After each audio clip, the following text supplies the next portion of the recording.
just trying to get everything cleaned up, get the rotten grain up from around the dryer, and we're going to wash it out sometime today. I think rain is coming in tomorrow, so spreading a little fertilizer on the wheat, cleaning up some stuff, and Zach's hauling a little grain today. We still got a few contracts to haul. We're getting close on that till January. So.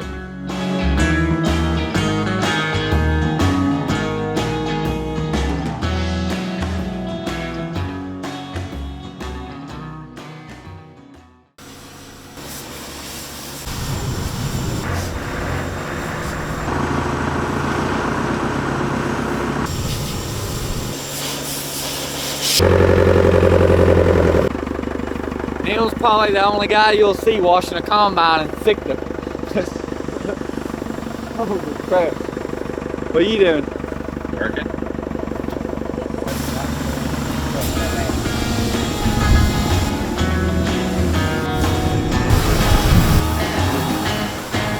Morning. How's it going? Great, how are you? Oh, pretty good. Good drive. Some pretty nice gear to be pressure washing in. Cooey, yeah, to keep you dry. What are you guys up to today? We are in the worst part of harvest, the post-harvest cleanup. Just trying to get everything cleaned up, get the rotten grain up from around the dryer, and we're going to wash it out sometime today.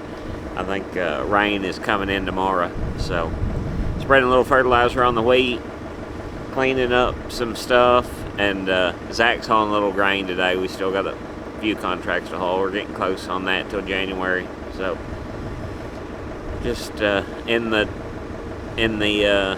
winter swing of things, I guess.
Yeah, not yet.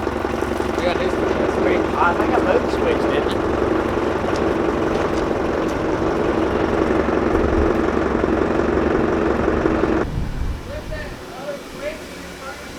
I? It just wasn't on.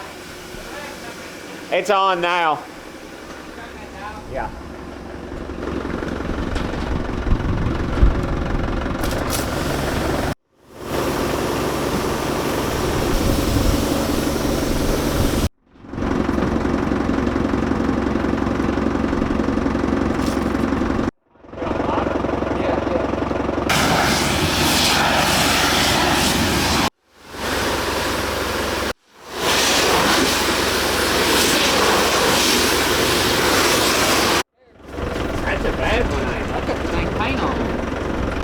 Yesterday I hit that sticker up there by the def tank and it peeled it up. And I was like, Oh, was that with the wand or whatever? yeah, yeah. And I was like, God, dog. I was like, the Deere with an X9 would be a little bit tougher than that piece of junk. I was like, what they make that sucker out of? Freaking Paper sticker. dude, that was like paper towel. I You want to go to the back? Yeah, we'll get the other side of that auger right here. It's a perfect thing. I can't see it.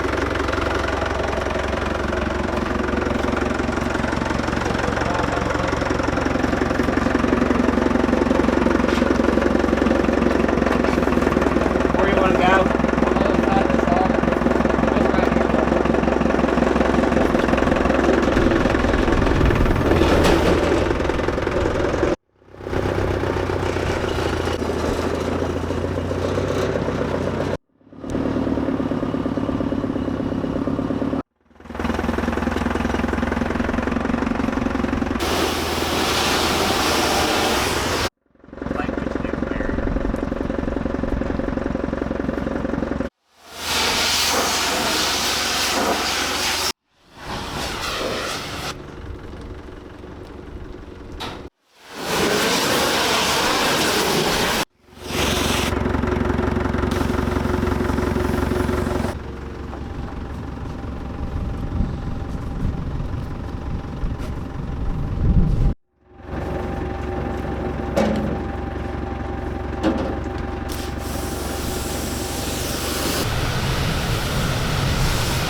What have you been up to this morning? I hauled a lot of beans off, and I loaded day before yesterday. But other than that, ain't been nothing.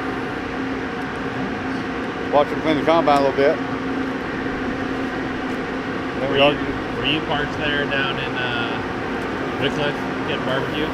Yep. I thought I saw you right there. Yep.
It's a nasty dude.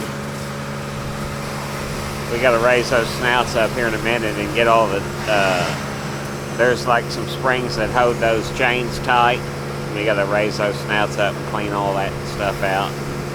With a combine, like you just blow trash from one side of it to the other and I don't know. It'll take us a couple of days to get it clean. And then when you think you got it, you still like some time. You'll let it dry and start looking and you'll have stuff every which way.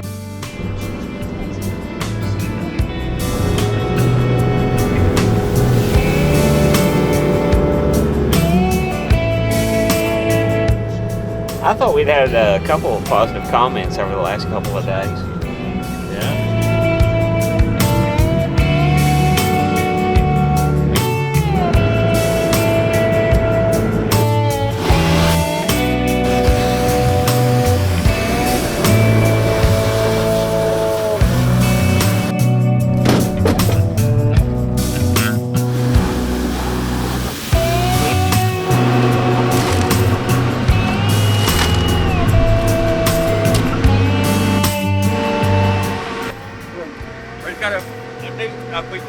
the alder right there up and clean it out from the ground.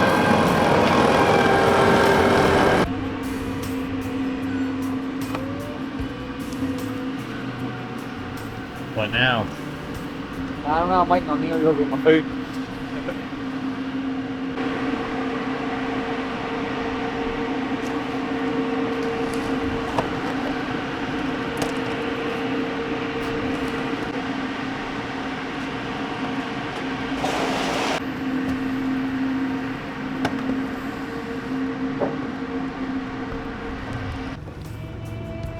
Corn market is taking a beating today.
You don't look bad up there, really.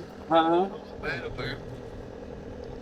What about around the edge of the grain bins where it was caked so bad where, Yeah, they'd be washed off bad. okay. But if you notice on top of that old white building, where all that stuff had set on it since harvest, Stain it. well, it's rusted. It rusted spot that you know, like inside that dryer, where all those fines were, where I showed out yesterday. You tell where it just started to eat on that screen.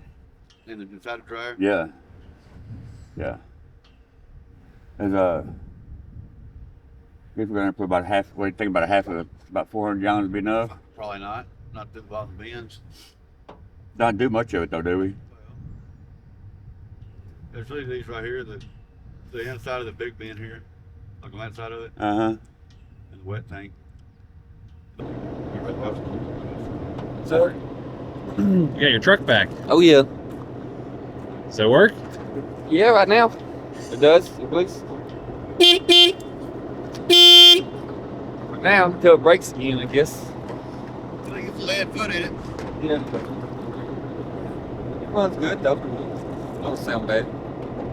What y'all do?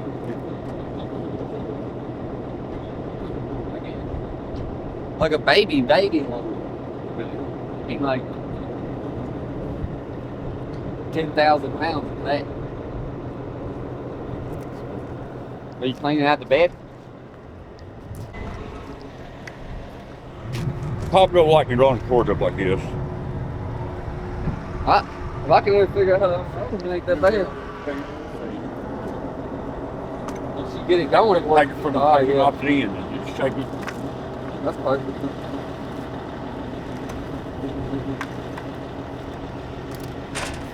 How do you roll it up? Okay. Not it.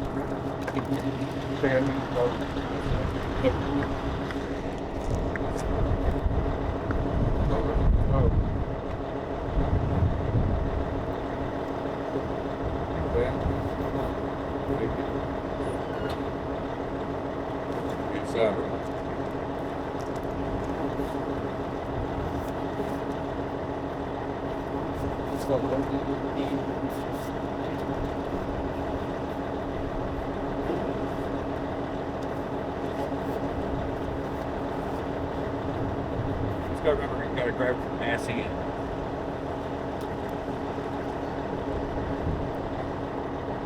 Hell yeah.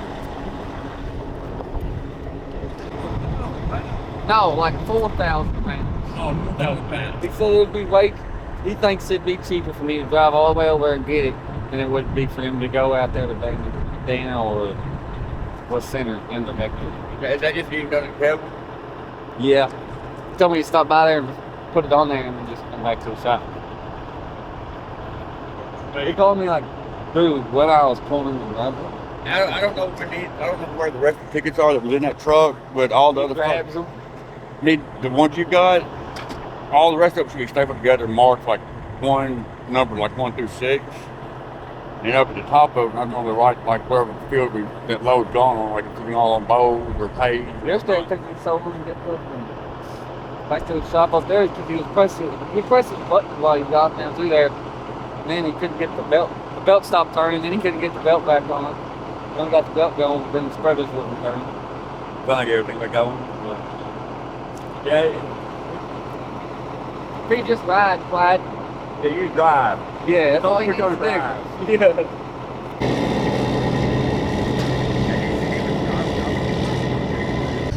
What are you working on this morning? Going to get fertilizer for Lynn. We got just a little bit left. I'm trying to spray off the windshield of that truck. The hose ain't long that side. Put me a little extension on there.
A couple of the LTZs, Yeah. fully loaded, and then I like them.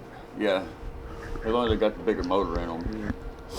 And you can get like, they got like different style factory wheels on them. I have to look at the picture, but there's one set of wheels that come on those cars that look. Oh, like that black one that Beretta Coasting drives. Yes. See, that's an LTZ. That one's stupid though. I Yeah. like that. And then they got to have a little chrome piece down, this little chrome strip down the side of it. They're just plain, you know, I don't like them plain Jane. They're the same color, you know. I like that wheel.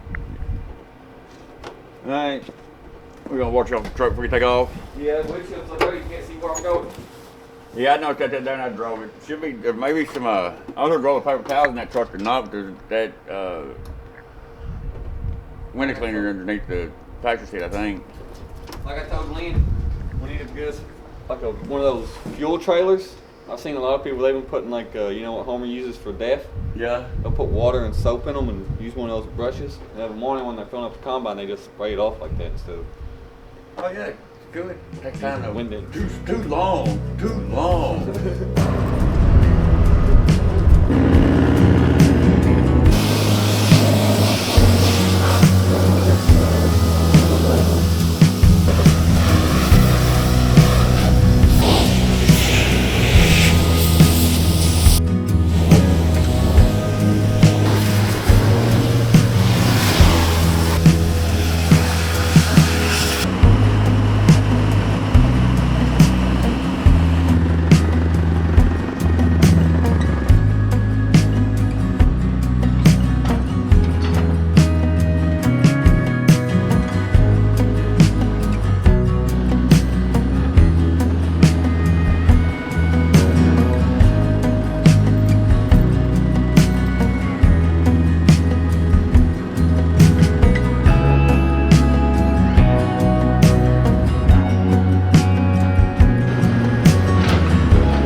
I guess, yeah, no. Where are you headed? Metropolis, River Valley Ag. Gonna go get a little bit of fertilizer for Papa Lynn this morning. Nice. He said it was cheaper than going to La Center. So. You still got to drive all the way over there, don't you? Yeah. He said he figured it would still even out to be cheaper. So I was like, dang, they must be real high. Have fun. See you.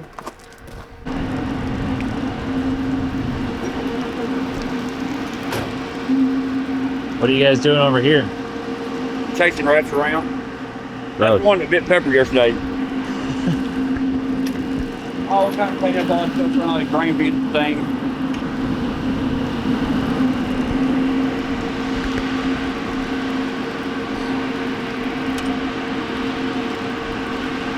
Ready? I got a valve on.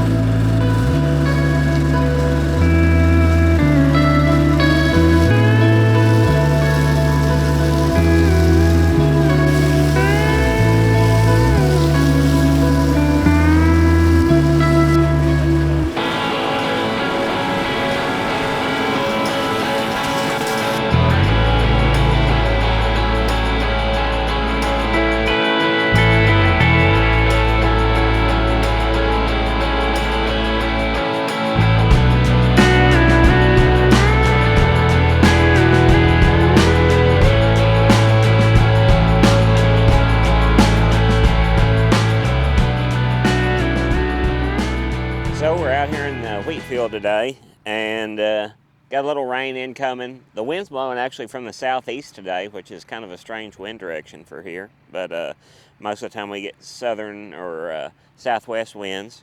So I think they're talking about like Gulf moisture coming in here today. So we're just trying to finish up the wheat fertilizer, and we're spreading dry today.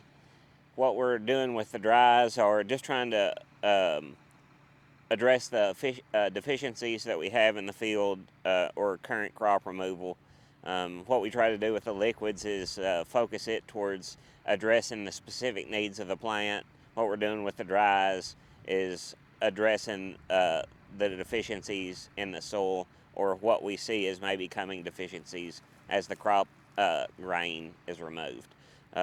So today we'll be finishing that up, and we're just out here looking around at it a little bit.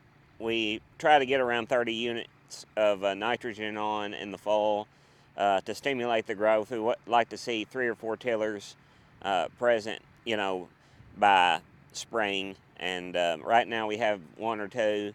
And so we hope, throw a little nitrogen out there, and it'll spur that growth, and we'll see tillers, active tillering of the plant. And for really good wheat in this area, we need 3 or 4 good tillers along the main stem. Is going to make most of your wheat, but 3 or 4 tillers will make very strong wheat. So Clayton asked, what's a tiller? And so what you have is you have a seed, and you plant the seed, and it sprouts to a plant. And a tiller is that plant making a new plant. And we can make lots of tillers, but it'll only produce fruit on the ones that have plenty of nutrients. So it's going to supply the nutrients to its main head first. That's its goal, is to produce grain in the main head. But in the abundance of nutrition, it will begin to produce fruit on the other heads of tillered fruit. So the more nutrition you can give it, the healthier it is, the more tillers will produce fruit. And that's what we're trying to do, is trying to get our soil right, and then in turn your plant is going to be healthier. And then when we're applying the liquid fertilizers, we're addressing the current needs of the plant. And like there's a train of thought where wheat within its first 60 days needs an abundance of phosphorus. We have a few fall annuals starting out here. So what a fall annual is after we practice no-till here in Kentucky, and we do a fall burn down and apply a residual product that defends our grasses off, but we'll still have small broadleaf weeds. And if you can, like henbit or chickweed, here's one right here. These little small fall annuals, left unchecked, will begin to compete against the wheat. Right now they're a little too small for that, but these weeds will grow every time there's a small warm up. like we're here today in the high 50s, low 60s, this weed is growing, albeit slow, will become a problem for the wheat. So we're going to apply a herbicide to take care of this probably after this rainfall and next time the wheat field's dried out. So sometime late next week probably we'll be making another trip across the wheat addressing the fall annual. And when we do, we'll target that need for phosphorus in the plant, add some liquid phosphorus on top of the dry that we spread, and hopefully along with the nitrogen really get this wheat off to a good start. So Show us some of the dry fertilizer. okay, so look around out here, and the white ones are very easy to see. So there's just some nitrogen. It's just in the ammonium form right there. I think you can see here's a red one. So this is your 0060. So that's potash. It's just a mined mineral from the ground. And potash is pretty water soluble. It does have a pretty high salt content, and you know there is a train of thought where you want to go away from the murated fertilizers totally and go to a more biological based fertilizer plan like chicken litter. We don't have that option here. The chicken litter gets bought up mostly by the potato guys in southeast Missouri, so there's a very strong competition for that. A lot of those chicken growers are already contracted to potato farmers. There's some other things in this blend, but I think, well, it's falling apart, but there is some phosphorus in here as well, and a couple micros. So what we're doing with those is we're just addressing the needs of the soil. The grain is going to remove mineralization from the soil, and we'll band-aid that with dry fertilizers. And then during the course of the season, we'll actually take and harvest tissue off this wheat, and it'll be tested for the nutrients that it's deficient in. And then what we'll do is we'll take a look at what it's deficient in and apply that deficiency with liquid. And in that process, the plant becomes very healthy, and it produces all it can produce under the circumstances. There's going to be some circumstances we can't control. Wheat is very contingent on its flowering dates. If it's moist or very warm during flowering, which happens quite a bit here in Kentucky, it doesn't matter how healthy you make the plant. If it's hot and wet during your flowering period, you're going to have a reduced crop. So that's just a factor that we can't control. So we try to make the plant, and most farms try to make the plant as healthy as they can make it, and then just to let the environmental factors fall where they may. So we're out here spreading today with a Vector 300, and if you're in the northern or western belt, you probably don't get to see a lot of these rigs. They're a southern company. They're actually pretty popular here in the Delta region, and it's a component truck. Like we have a new leader bed on it, and it's got a Raven controller. And then it's got a bunch of Delco and semi parts on it. But short line company, pretty low cost of operation, pretty easy to get parts because most all semi parts work with this combine. Work with this spreader, and I've been around combines too much. So it's a pretty low cost of ownership rig. It's not the most comfortable thing Logan's probably ever driven, or my dad's been spreading here lately. He's griping about the comfort. It's probably time for us to have a new fertilizer rig, but it gets the job done, and it has a low cost of ownership. Does a very good job of spreading, and not too much to talk about with it. Just a southern short line company, and I think our dealer is we don't have to have parts through a dealer very often, but when we do, it's Midwest Ag. Or I think it's Mid-South. Yeah, Mid-South Ag is our dealer. So don't have to contact them very much. We can go to bumper and get the component parts we need to get it fixed, or contact New Leader and supplies the parts for the bed. So pretty easy to run, and yeah, it'll bump you to death. It's got an airbag suspension, so. So why don't you talk about why you have to put in artificial inputs? Okay, so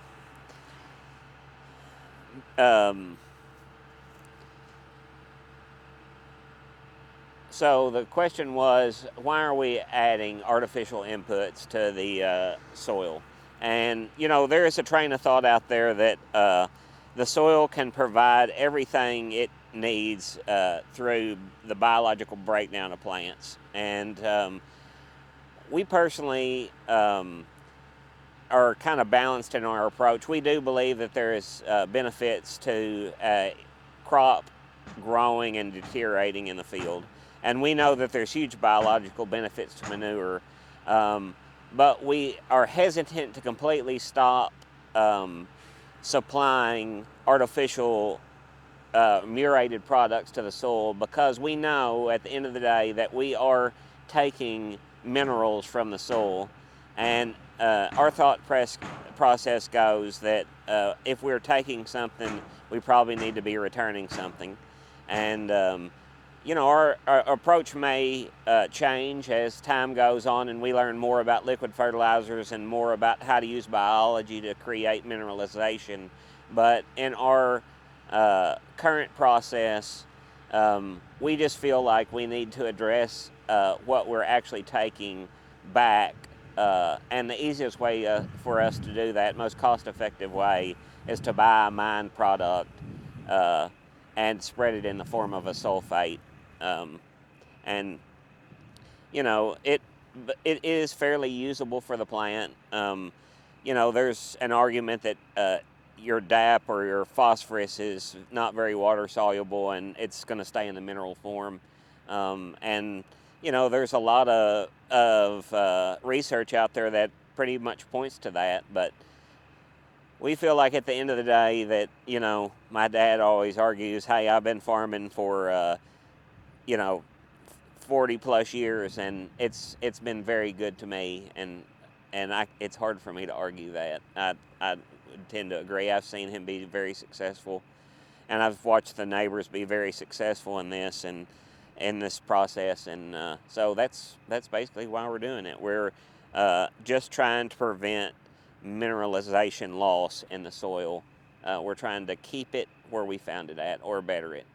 You're probably not going to increase mineralization that much unless you have a really good litter source that you can continually spread on top of your field, but you can keep it from losing a lot of minerals if under proper management, and that's what we're trying to do here. Just call him, tell him you're going to, or you want me to. You might as well. You know how to spread it, don't you? What's that?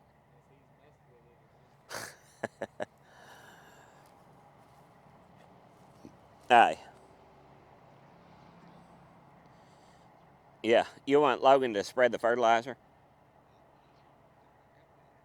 Oh, you're going to spread it? Okay. Sounds good. Yeah, it's loaded. Yeah. We're just here at the spreader. Okay.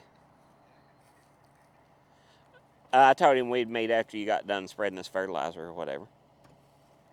All right, bye. He said he's wanting to spread it.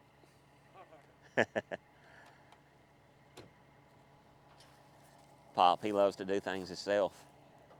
So we're going to look at how the fertilizer truck works. So basically what you have here is that's a New Leader bed, and what it does is that's your tank hopper, and the fertilizer tender will just auger the fertilizer off onto the truck.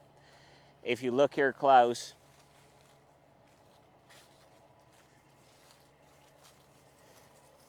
there at the bottom of that tank there's a belt. It's about 2 foot wide, and it has a chain on the belt, and it will turn very slow, and it will drag fertilizer from the bottom out to the end here. And basically what it does is that belt dumps fertilizer onto those spreaders, and the spreaders just toss it out across a band in the field. It'll spread it actually pretty even. It'll spread it about, it depends on how wide you've got your auto track set. I think they've got it set on about 80 feet. I think it's capable of a little bit wider pattern than that, but as you increase width, you know, your variability becomes a little bit more, so we kind of keep it a little bit more narrow and try to get the best pattern we can get out of it. So it's not going to be super precise, but it's going to be it's going to do an adequate job of spreading evenly across the top of the field. So that's basically what we're doing with this thing. That muriated fertilizer has a super high salt content. You can see it.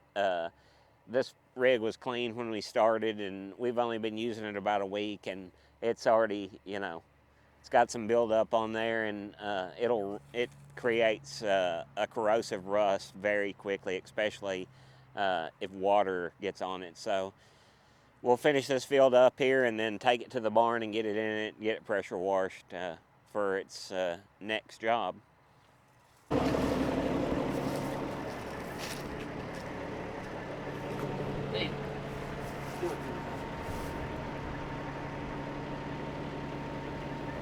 It comes off there and it's like starts blasting in the wind. Pop, did he say where he was at? Okay, so somewhere in town. So he said he'd be here in driving time, 15 minutes, what, something like that. I want to go back to the shop. Come back.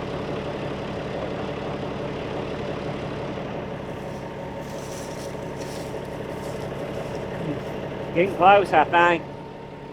Getting close. Yeah.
We'll go over and check out that view.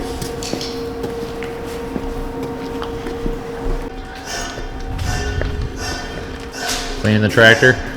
Yeah, get ready to put it on the winter. Almost done. We got them serviced and everything. Just trying to clean the tabs up in them.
No, I'm not through. I'm not through yet, but we can spray it off though. We can spray it off. What? What is it like? The combine? Yeah. Probably a lot more just spraying. There's a lot more spraying. Yeah. 'Cause every time you rinse somewhere, it just comes back down. I was letting it dry for a minute. And I went up there to see the deer. Took me forever to find you. What? About halfway down the pine tree. Yeah, on that side. Where it bed that moment. They got him a little trail made in there. Beverly, she pulled up for it. She gave me some grapes. He started eating on those grapes, boy, and fast. You can feed him on more grapes. She's like a little vacuum.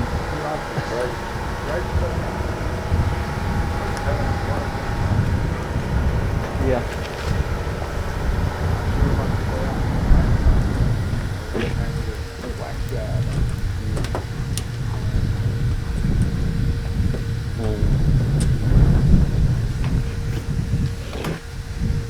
I was gonna be done with it today. I'm pulling in cars in a little bit before I go home. Hmm? Yeah. I mean, I am. I mean, I don't see why any more rinsing. I need to scrub it off inside. We already scrubbed it with a brush.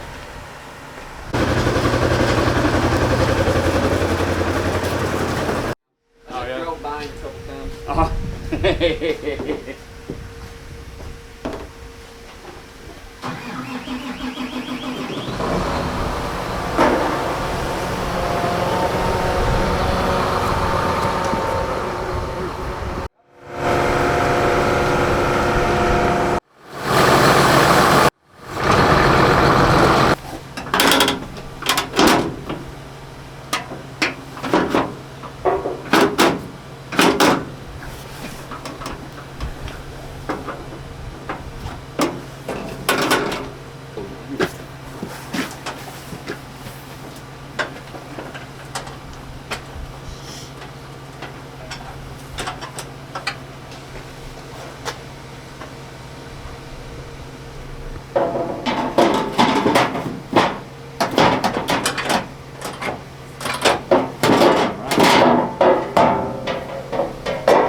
Man, be cooked up.